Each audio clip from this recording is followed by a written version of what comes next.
Well, good morning. I think we'll go ahead and get started at this point. First of all, I'd like to welcome you to the meeting on behalf of the National Research Council Standing Committee on the Use of Emerging Science for Environmental Health Decisions. Many of our committee members are here today, and you'll see their names and affiliations on the websites. And this is a hard-working group that's been together for a while now, and we're really pleased to have many of the committee members with us today. Back in 2010, at the request of the National Institute for Environmental Health Sciences, we formed this standing committee, and it was really meant to facilitate communication on emerging science issues. It was designed to get government and industry and environmental groups and our academic colleagues together to really think about some of the emerging science that was going to impact the way we do our risk assessments and regulations and what new research is going to be needed in order to adapt some of this science for environmental health and environmental decisions. Specifically, we were looking at 4 themes that are part of our scope, and they had to do with emerging scientific tools or data that would allow us to address some existing issues in environmental health and do it better. The second area was really emerging areas of science that haven't traditionally been applied to environmental health, but that might form a basis for some of the work that we would do. We've also been considering some of the current and pressing environmental health issues, which really allow us to open up our toolbox and ask what kinds of things we might be able to do with new science or tools or data. And finally, really looking at some of the practical issues that face the science community for environmental health in terms of making some good decisions that will benefit all of us.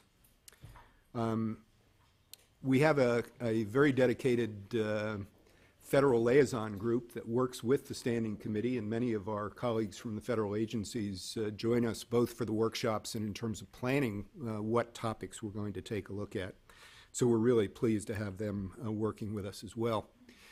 This turns out to be our 15th meeting of the group, and so we've addressed quite a number of issues, and if you haven't had an opportunity to really explore the website, I hope you'll take a look at the website. There's some very good information and materials from previous meetings on that website that can be a benefit to those of you who are looking at some of those past topics.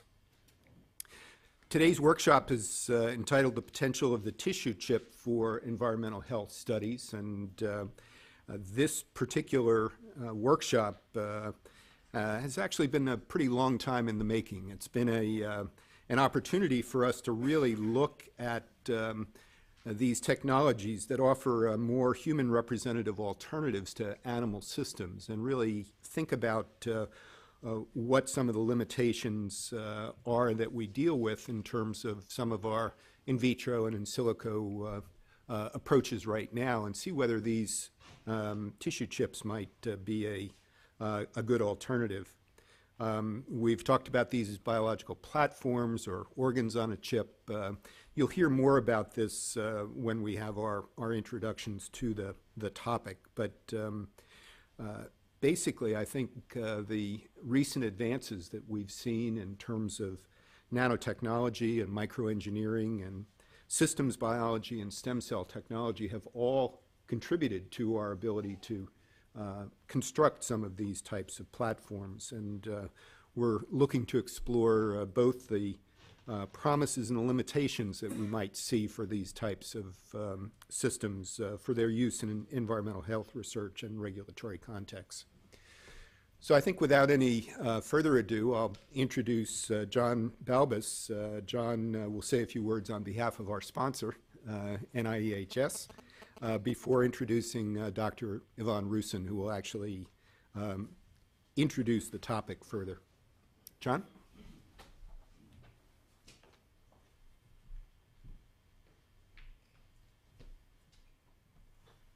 Well, thank you very much, Bill, and I want to extend a welcome on behalf of Dr. Linda Birnbaum, the Director of the National Institute of Environmental Health Sciences and the National Toxicology Program, who wishes she could be here today, loves this committee, and has been sponsoring this since its inception pretty much.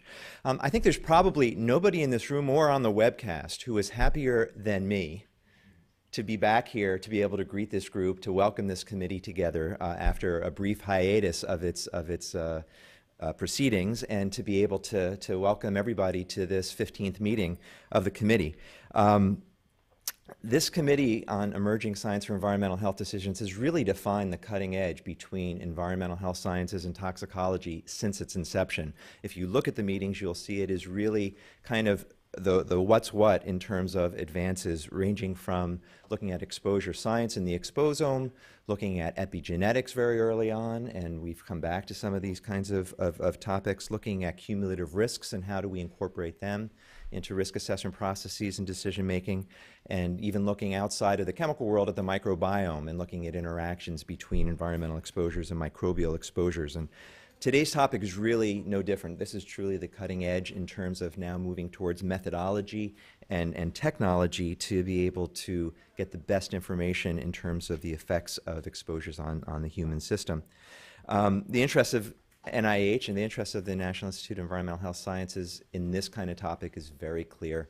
I might coin the 3 R's for our interest in toxicological advances to come up with methods and tools that assure that our science is rigorous, relevant, and very reproducible.